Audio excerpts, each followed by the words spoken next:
코로나19 영향으로 헌혈도 많이 줄었다는 소식 자주 전해드리고 있는데요. 하동군이 지난 여름 집중호우 피해 뒤 전국에서 받은 도움을 조금이라도 갚겠다며 단체 헌혈을 진행했습니다. 경남 서부권 소식 진주 스튜디오에서 안유리 아나운서가 전해드립니다. 네, 진주입니다. 코로나19 장기화로 자치단체와 학교의 단체 헌혈이 크게 줄어들고 있습니다. 경남의 헌혈버스 절반이 운행을 중단할 정도인데요. 혈액 부족 사태를 막기 위해 안간힘을 쓰고 있습니다. 보도에 박기원 기자입니다. 하동군청 주차장 헌혈버스 3대가 자리 잡았습니다. 하동군과 소방서 직원, 주민들이 차례로 버스에 올라 헌혈에 나섰습니다.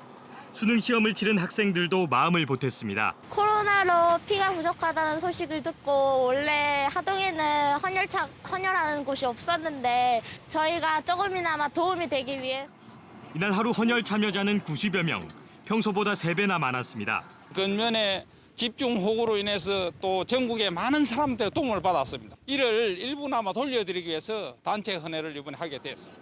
코로나19 3차 유행으로 정기적으로 헌혈을 해오던 자치단체들의 참여가 줄어들고 있습니다. 이번 주 들어 단체 헌혈을 취소한 곳만 모두 14개 기관. 헌혈 참여가 급격히 줄어들면서 이동 헌혈버스 6대 중 절반은 운행을 멈춰야 하는 상황입니다. 올해 경남 지역 공공기관과 군부대, 학교 등 단체 헌혈 건수는 4만 4천여 건으로 지난해보다 17% 줄었습니다. 특히 비대면 수업이 이어졌던 고등학교와 대학교를 중심으로 66% 줄어들었습니다. 경남의 혈액 보유량은 3.31분으로 적정 보유량인 5일분에 미치지 못해 관심 단계를 겨우 유지하고 있습니다.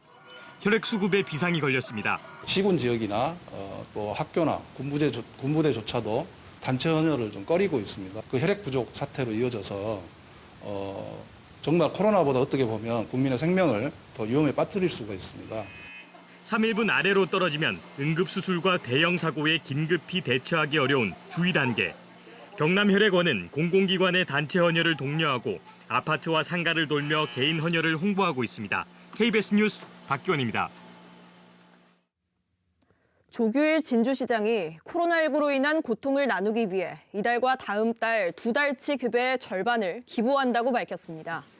기부 금액은 모두 860만 원으로 진주시 복지재단과 미래세대 행복기금에 맡겨집니다.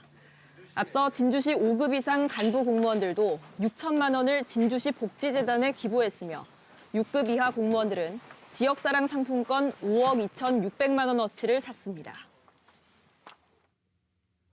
서부경남 공공병원 설립과 관련한 예비 타당성 조사 면제가 유력해졌습니다. 보건복지부는 서부경남 공공병원의 신속한 설립을 위해 내년 말쯤 국무회의 의결로 예비 타당성 조사를 제외할 것이라고 밝혔습니다. 경상남도는 이번 복지부의 결정으로 오는 2024년쯤 서부경남 공공병원 완공이 가능할 것으로 보고 있습니다. 서부경남 공공병원은 건립 비용만 1,700억 원이 예상돼 정부의 예비 타당성 조사 통과가 관건이었습니다. 민간업체가 개발하던 광양만권 경제자유구역 하동지구 대송산업단지 조성 사업이 군의회 본회의에서 의결되면서 공영개발 전환 방식이 확정됐습니다.